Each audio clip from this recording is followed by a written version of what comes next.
So for this year's briefing, we are looking at how we can be faith sharing at this time. And I've got four special guests with me. So first of all, Lizzie, can I explain about who you are, first of all? So I'm Lizzie Lysa. I'm the Partnerships Manager for the Red Balloon Foundation, and we're a Christian families charity who look to support churches, schools, local councils in building ministries for families that they serve. Yeah, I'm Gareth Jones. So I'm work for London City Mission, and I'm the field director for North London. So I oversee 5 teams across North London, but also my specialism, we have 5 specialisms in London City Mission. So mine is children, youth and schools. So we're working pan-London, working into schools, working with young people and children. And that's me. I'm based in, I live in Newham, East London. Yeah, my name's Joe Lowther, and I'm Chief Executive of KICK. It's our mission to transform young people's lives with God's love through sport and support. So what we do is we go into schools and we deliver PE, street dance, mentoring and chaplaincy, all laced with Christian values. And then we partner with local churches to equip them to run extended sport or street dance at the weekend as a way of onboarding children out of school and into church. Hi, I'm Nicole Lewis, and I work for Agape UK. I'm the Associate Student Director for our student ministry for all of Agape UK, and I also serve as the London City Coordinator. I think we're probably most well known for our work among students, but as an organization, our heart is really to come alongside Christians, to come alongside the church and help in evangelism and discipleship. Brilliant. What an amazing kind of panel of guests here. So in this season, we're back on lockdown again now, and I guess many churches are thinking about how they just look after their congregations. But can you share some stories, first of all, perhaps about how we can be sharing our faith and some of the good news stories that are taking place at this time? Yeah, I think with London City Mission, there's probably lots of different ways. Our focus is the least reach. So I think we've continued to do work with the homeless and marginalised. I think there's a lot of need at this time. A lot of our guys have engaged with food banks as well. There's a big food need at the moment. And alongside that, conversations are taking place. Some of our guys, I heard a story yesterday of a guy who was just doing a prayer walk and had a chat with a guy, socially distant chat with a guy, but was really open for the gospel. So I think God is doing stuff at this time. I think the soil is being churned up, people's hearts are being opened. Another big thing that's happening, I've noted, we do a lot of interfaith stuff. So one of our specialisms is Islam and other religions. We try to connect with, there's a lot of work going on with Muslims. There's a large amount of Muslims across London, interfaith conversations. And those have continued online. And one of the great things is some of those guys have now started going to online church. And maybe where the struggle's been walking into a church building for them because they'd been seen to do so, they've been all right connecting into online church. Actually, I do get a sense that God is, that the soil is being prepared for the seed to be planted, and actually good stuff is happening. Brilliant. Joe, do you have a similar kind of feeling from your work as well? We've had an amusing time, and we provide a lot of our services in schools. And when Boris closed all the schools the first time round, let alone the second time round, we were faced with a bit of an existential crisis. What would happen? And so again, providing professional services to schools, our funding might have all run out. But by the grace of God, we were able to reposition to deliver key worker education in those schools, as well as remote-based mentoring and remote-based chaplaincy. And what we've found is that schools where they've had these smaller proportions of pupils in schools have actually been really open and encouraged us to go a bit further and offer a bit more hope, talking about the Lord Jesus and giving a thought for the day at the start of each day. So one of our Roman Catholic schools, for example, they actually instead of cutting us, increased us from one afternoon a week to bring in 3 of our people 5 days a week to run all of their key worker education. And they specifically said, you're a Christian organisation, please could you share a thought for the day with all of the key worker children? It was a great opportunity for us to be able to give them hope of the gospel at the start of each day. And in particular, our chaplaincy service, dealing with things like bereavement and things, has really opened doors for gospel conversations. So we've been really encouraged with the opportunities when otherwise them might have been things that were taken away, but God's created new opportunities. I think kind of similar to Joe, I mean, we were, especially particularly for our student work, we're used to being able to go on campus and meet with students, and now all of a sudden students aren't even in town. So we really had to think through, okay, how do we how do we engage students online, and especially what does it look like to have an online faith-based journey, which is not something we normally do. You know, I might go to campus with a survey or a tool we use and talk to a student, but then to take that and say, okay, how can I do the same thing but make that online when people don't even know who we are in online space a lot of times. So leveraged Instagram and Facebook, doing a lot of campaigns and advertisements, and just connecting with students that way. So there was a student, we ran a campaign early in the year for first year students where one of the things they could do was ask for more information about kind of what would it look like for me to start a spiritual journey. And so we had a student who connected with one of our staff, and he's just had this great conversation with him throughout the term, kind of coming from a agnostic background, not really thinking a lot about faith necessarily, but hasn't completely discarded faith. And so the staff person has really just been able to take him on a journey of what are the barriers that keep you from actually having to process faith. And even I think through the world being so interconnected, there's an international student we have in another city who just kind of felt drawn to Jesus, reached out probably on WhatsApp to his friend, and they actually found our local team and then put them in touch, and he's now come to faith. So yeah, just a lot of things happening online. Definitely. So we partner with a number of different churches who through this season have felt really called to double down on their outreach, in that the families that they're trying to reach out to didn't get any less vulnerable when lockdown started. Mm-hmm. And so we've been running a project with a number of them called Box of Hope, where we were taking referrals from local social services and schools and loads of different places for families who didn't quite meet the criteria for food bank because they didn't have the kind of documentation they needed for those kind of things, but nevertheless were still struggling. And so we were kind of able to fit that gap of support. And how it started was that they would get a box full of foods and home learning activities tailor-made for the children's ages that were from their families, along with loads of extra little bits from their local church. And then as we came out of the first lockdown, that transitioned into lunch clubs. So those same families were invited to come down to the church, we'll have sports, we'll have craft activities, let's actually meet each other after months of emails and phone calls and getting to know each other. And then over the year, as this has gone on, that has allowed a number of those families to build relationship with their local church. So it's not just about meeting the need of their stomachs, but actually meeting that spiritual need as well, and has been a really good catalyst for the church to say, well, no, we're here and we want to support you and we love you. Come and see who we love as well. Come and meet this Jesus that we're all talking about. We run a number of different kids clubs and different things happening virtually throughout the week, and seeing the surnames pop up from ones of boxes we'd packed to suddenly, oh, they're coming to this midweek outreach group on Zoom, and starting to hear more of the gospel, and just watching that journey with people has been really, really encouraging.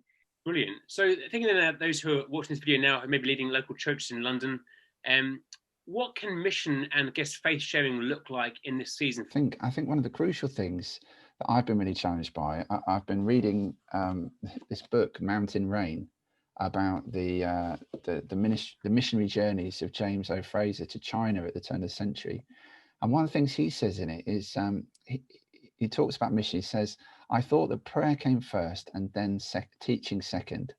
But what I've realized is that prayer should come first, second, third, and then teaching fourth. He got a revelation of just how important it is to be praying into mission. And I think in these times where we are locked down, and what can we do that's new and fresh, I think praying is just so crucial. In terms of our work, we are going into schools and engaging children and young people in schools, and then partnering with churches to run Kick Academies. So again, some of our work has had to be paused. You can't do sort of amateur sports programs during lockdown. But what we found with the first lockdown is that it came in very quickly, but it also left very quickly. And so last summer, just as the rug was pulled from lockdown, we were able to run huge volumes of what we call Kick camps, which are holiday-based provision.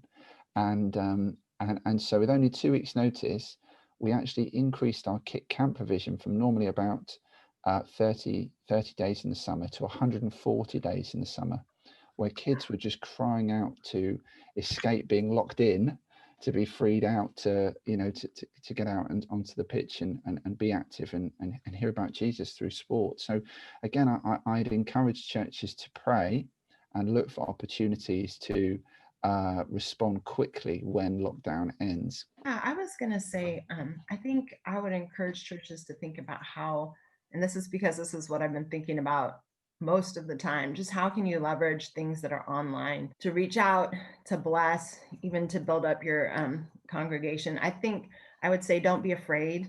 I mean, we have the benefit that we have a global organization, so we have lots of people around the world doing different things, so we can see what other people are doing and, you know, steal their ideas, as all good Christian ministries should. But a lot of it we're just having to make up, and we haven't been trained how to do digital strategies. We're not Instagram experts. We're having to figure it out as we go. And I think it can be really intimidating and daunting, but I think it's worth it. So I would say don't feel like you have to be an expert in order to do this. And there's a lot of great things already online. So half of it, you don't even have to create. You just need to know where it's at and then figure out how can you use that as a community. We have a ministry called Family Life. It's for couples, and we say very specifically couples because they could be married. They might just be living together. It's not something that's designed only for Christians. It's meant to be something very much that's helpful for people who aren't Christians.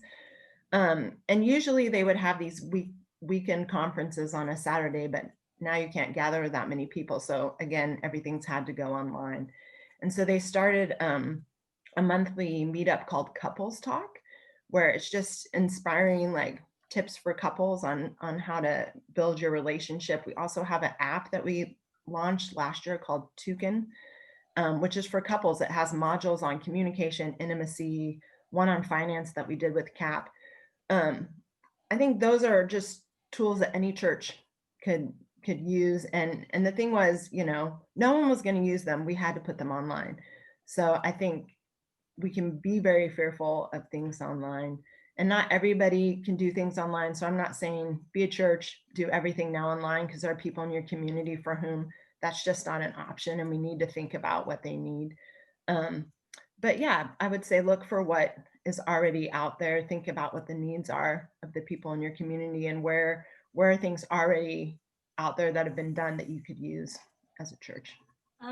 So I think we're Red Balloon are really blessed in that we're part of a lot of different church families, the ones that we partner with, and for each of them, it's kind of been going on that journey of asking again and again of the congregation, of the community, of the people around them, how can we serve you best?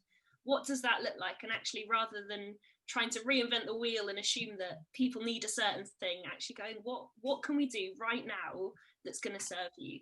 Is that giving you a box full of baby formula because trying to find the right one for your kid is impossible in shops at the moment? Is it doing weekly catch-ups and games and challenges with your kids on Zoom? What does that look like? And actually, we've seen out of that response, just that humbleness from churches to say, we love you and we want to be here with you and serve you in how you need, not in how we need. Has meant we've had huge variety of what ministries look like, what outreach has looked like in this time, from churches to churches, finding where God is calling each individual community. And I guess not trying to compare yourself to the church next door.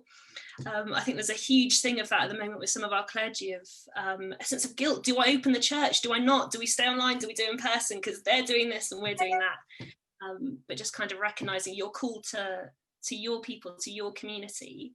And outreach and ministry in this time is going to look different for everybody. Yeah, I think for me, I think a personal testimony would be where you live, being local. I mean, most of us are working at home, but if you open your front door, there's probably houses opposite. For me and my wife's a GP. 2 elderly neighbours have died in the last 3 months. My wife sat with both of them before the ambulance came. We've talked to their families. We've done street stuff. We've shared shopping trips with neighbours. There's a sense of community building, which I think as Christians we can step into. I think that recognition that there's often people worse off than we are, who are suffering mental health issues. I think there's going to be a mental health tsunami. It's going on now with young people, with children, with everybody really. And I think we've got a message of hope to bring into that. So I think in some ways the pandemic has forced us to be local and to think local. And it's doing the everyday thing. So it's speaking the gospel, but being the gospel through, the deeds, through the things that we do, being salt and light. So, I'd really encourage people to open their front door and try and connect. We've got to do it safely, but we can still do it. We've got a social bubble with another older lady, 93, down the road on her own, no relatives. So we took a Christmas dinner. We've taken other people's food, so we do what we can, and we've got a big family, so cooking an extra meal doesn't mean much for us. And organizationally, I'd say just we continue to think, we need to think about the most vulnerable and the least reached in our communities. There'll be a whole bunch of young people. I've got 3 kids at home studying right now. Hopefully they're studying. They could be doing, I don't know what they're doing, but there's lots of people who haven't got internet access, haven't got laptops. How can we respond to that? Are these young people being excluded, and what can we do as the church, as the people of God, to respond to that? So I think these are some of the questions we're thinking about when we're responding to as London City Mission. A lot of it's one-to-one. A lot of it's, dropping things off and helping people in the way that we can. But I think for us, a big thing as well, how can we support the church to do that? So I think, big issue for the church often is, how do we connect with people that are quite different to us?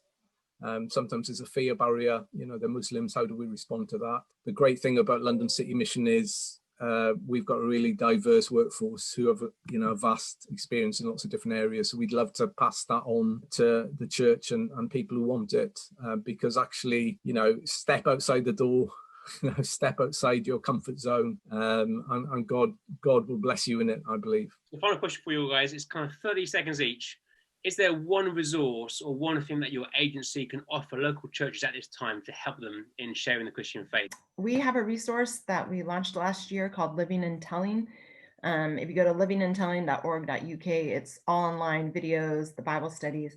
It's designed to help Christians share their faith on a daily basis. Sharing your faith is a way of life. And it's both a discipleship tool for Christians that trains them in how to share their faith. And I would say generally, if you would love to talk about how to help your students be digital missionaries, we'd be more than happy to have a conversation with you. Yes, so for Red Balloon, we have a suite of resources called Balloon Box, which are tailor-made resources for your church to facilitate Sunday ministries that are face-to-face, family ministry when it's at home and it's sent to them in a box, and different resources to help encourage and equip parents and families and children of all ages to explore faith together. So if that's something you'd be really interested in as a church, please do get in touch. We'd love to journey with you. Yeah, similarly, we've got things called PET courses and MET courses. So PET, is personal evangelism training. How do we connect with the least reached in our communities, and taking this whole series of things within that. And MET would be Muslim engagement training. So how do I reach the Muslims in my community? How do I engage in conversation with them? And taking away some of the fear factor and giving some information and encouragement of how to do that. Yeah, I would just encourage people that whilst they're locked down, this is a great opportunity for training. And again, just so many great things out there. We are training at churches in how to run kick academies, local people to engage their local young people in their local community through sport or street dance. And so again, you can have some coaching, inspirational thought matches. We give away all of the resources to churches to do, and we're running online training at this time. So this is a great opportunity to get on Zoom, get some training, and then be ready to go as soon as lockdown's lifted. What a great opportunity to provide some sports ministry to impact physical, mental, and spiritual well-being of young people post this pandemic. Brilliant, guys. Thank you so much for your wisdom there and advice. And over to a conversation.